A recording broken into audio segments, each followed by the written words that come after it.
En el tema de los hidrocarburos hubo dos periodos bien marcados. Una continuidad muy marcada de las políticas de los 90 hasta el año 2012, yo diría que se produce la nacionalización parcial de YPF. Incluso hasta ese momento se había intentado una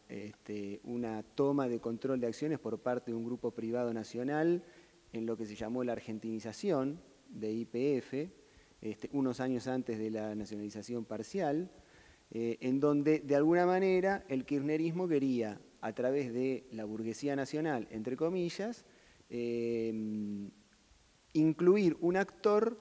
para que Repsol pudiera o cambiara las políticas que venía implementando hasta ese momento. Más allá de eso, prácticamente el mercado de hidrocarburos no se modificó, se mantuvieron los decretos desreguladores del mercado de hidrocarburos de Menem del año 1989, se implantó en el año 2007 la ley corta de hidrocarburos y la ley de inversión, que favorecían a las empresas operadoras que habían sido grandes beneficiarias justamente durante la década del 90 con concesiones y con privatizaciones de los yacimientos que hasta ese momento habían sido operados por YPF.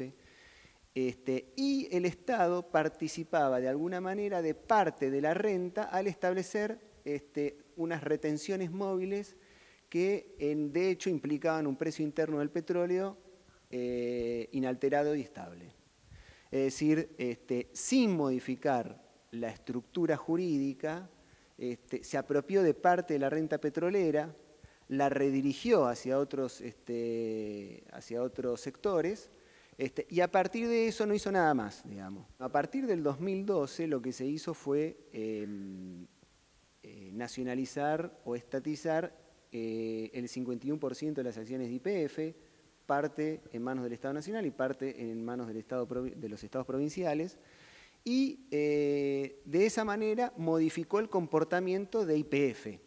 Eso no implicó la modificación del comportamiento del resto de las operadoras privadas que representaban el 70% de la producción restante de hidrocarburos. En términos concretos, las ganancias que se venían produciendo por parte de la empresa y que hasta ese momento eran remitidas hacia el exterior, hacia la oficina central de Repsol en España, se anuló, digamos, se paró, se detuvo, y esas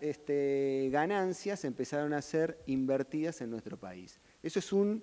una modificación muy, pero muy abrupta, porque prácticamente de remitir más del 100% de las ganancias se pasó a distribuir prácticamente entre el 2 y el 3% de las ganancias, el resto se reinvirtió. Con la nacionalización parcial de YPF se estableció en el decreto 1277, que fue uno de los decretos más interesantes que el kirchnerismo promulgó en el mercado de hidrocarburos, se creó una comisión planificadora, de planificación, de control de las inversiones de los operadores petroleros, en donde el Estado Nacional tenía poder de veto en todas las explotaciones que se estuvieran estudiando y que las empresas privadas tenían obligación de presentar. De esta manera, dentro del marco de la Constitución del 94, que provincializó los recursos naturales, recordemos que los recursos naturales son originarios de las provincias, el Estado Nacional tenía intervención sobre las concesiones y podía vetar aquellas inversiones que no fueran con el objetivo concreto que establecía la ley, que era la de obtención del autoabastecimiento energético. Ni bien nacionalizado parcialmente YPF y luego de la promulgación de este decreto, viene una especie de paso atrás, porque YPF, con las concesiones ya otorgadas de explotaciones convencionales, las reconvertía con un nuevo decreto de incentivo en explotaciones no convencionales, en nuevas explotaciones no convencionales, con la posibilidad de integrar nuevos socios. En el caso de YPF se firmaron 3 convenios, uno de ellos con Chevron, ampliamente difundido y muy conocido, otros que no fueron tan conocidos con la Dow Chemical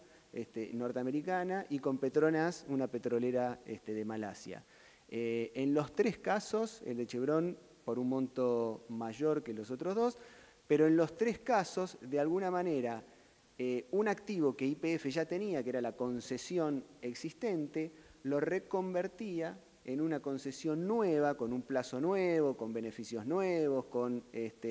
la posibilidad de obtener las divisas por exportación del producto de la concesión, etcétera, etcétera. Todo muy similar a los beneficios que se obtenían en la década del 90,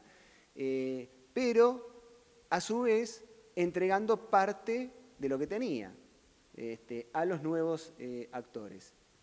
En contraprestación, los nuevos socios ponían parte del dinero,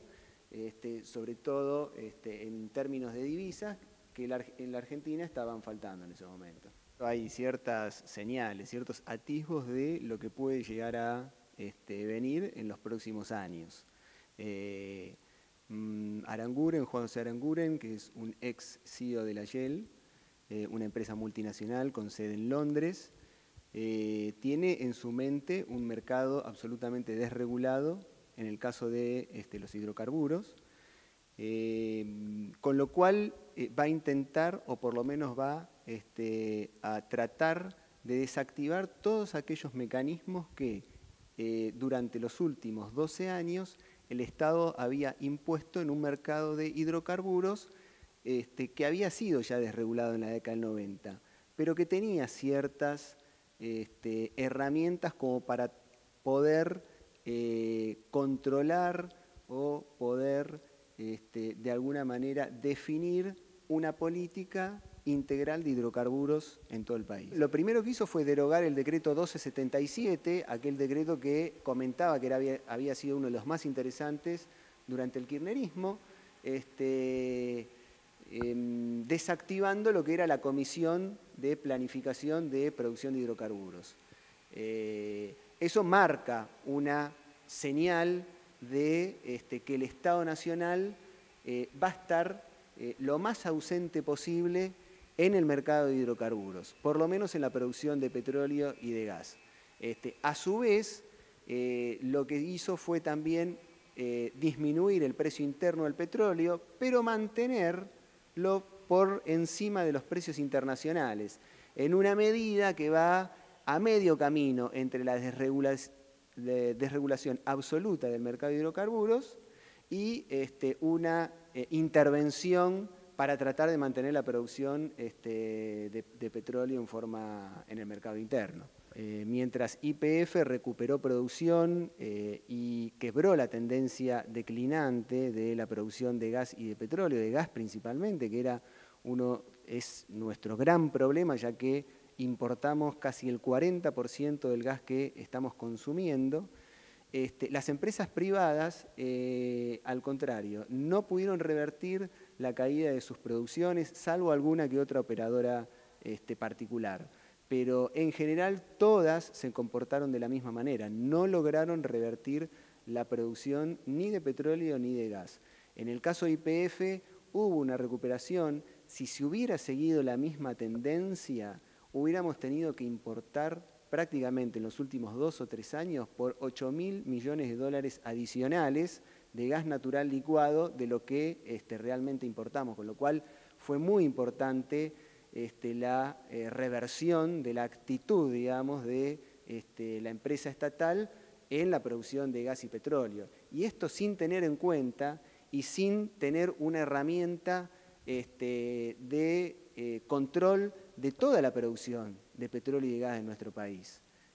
Imagínense si se hubiera dado la nacionalización total y completa, es una utopía, por supuesto, pero si se hubiera dado en ese sentido, es decir, la recuperación de toda la producción de petróleo y de gas en nuestras manos, en manos de argentinos, ¿no?